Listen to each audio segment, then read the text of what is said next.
मतलब या तो हम सेल्फ गोल करते हैं या गोल के आगे से हम गोलकीपर को हटा के मोदी साहब से कहते हैं ना लाओ कर लो स्कोर।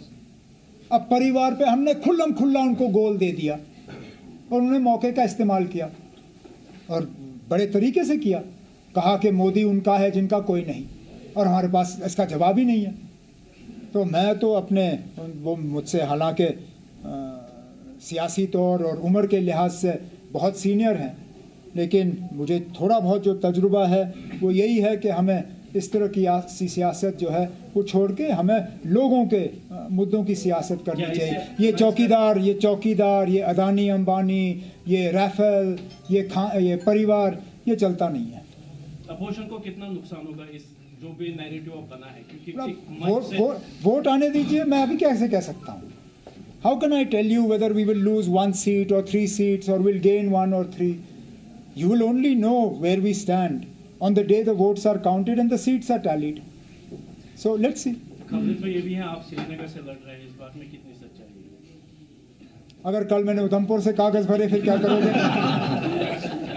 देखिए ना, I don't know where I'm going. I don't even know if the party will field me in this election.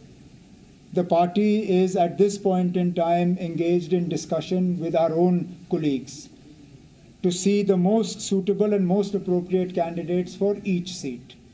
When we are ready to announce whoever it may be, he or she, we will put all the candidates in front of you, then you can decide for yourself whether it was right or wrong. Okay? Thank you.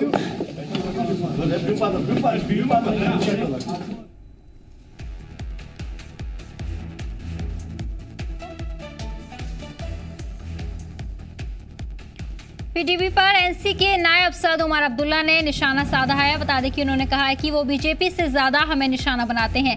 हर बात में PDP के leader हमें निशाना बनाते हैं। जब तक वो अपनी हरकतों से बाज नहीं आते, इत्तेहाद मुश्किल है। पीडीपी हमसे ज्यादा उम्मीद ना रखे, ये उमर अब्दुल्ला ने कहा है। आपको बता दें कि उमर अब्दुल्ला ने पीएम मोदी पर भी निशाना साधा है। एनसी लीडर उमर अब्दुल्ला का मरकजी पीएम मोदी पर निशाना। उन्होंने कहा कि बेरोजगारों पर पीएम मोदी ने कुछ नहीं कहा है, कश्मीर के हालातों पर पीएम ने कुछ नहीं कहा। पीएम मोदी के खिताब पर उमर अब्दुल्ला का निशाना। उन्होंने कहा कि मुनासिब वक्त देख के चुनाव के लिए ऐलान करेंगे।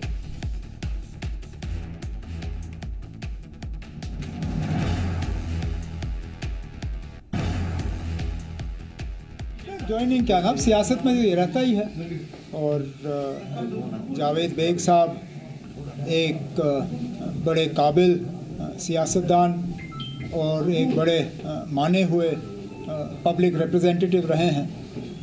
मैंने अपनी तकरीर में भी आज कहा कि इस बात के बावजूद कि जब कभी हमने असेंबली में उनकी तकरीरें सुनी तो निशाना उनका नेशनल कॉन्फ्रेंस ही रहता था, लेकिन उनके बोलने का अंदाज़ ऐसा होता था कि बाहर निकल के, हालांकि हमारी मुखालफत ही होती थी वहाँ पे, हम तब भी उनकी तकरीरों की तारीफ़ करते थे।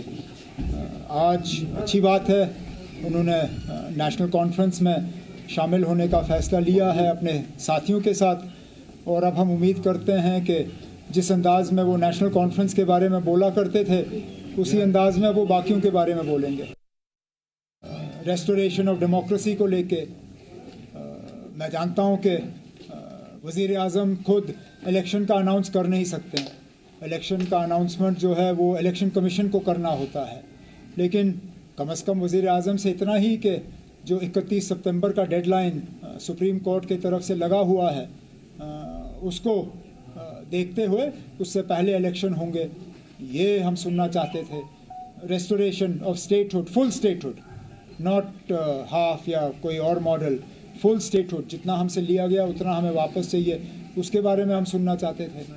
बेरोज़गारों के लिए एक एम्प्लॉयमेंट स्कीम, एक एम्प्लॉयमेंट पैकेज, उसके बारे में सुनना चाहते थे। डेली वेजरों के रेगुलराइजेशन के बारे में हम सुनना चाहते थे। जो यहाँ पे बिजली की हालत जो दिन ब दिन और ज़्यादा ख़राब होती जा रही है, हम उस पर सुनना चाहते थे। उस पर भी वज़ीर आज़म साहब खामोश रहे। तो जो हम उम्मीद कर रहे थे, उम्मीद तो हमारी रह गई, और जो हमने सुना वही सुना जो इससे पहले सुनते आए हैं।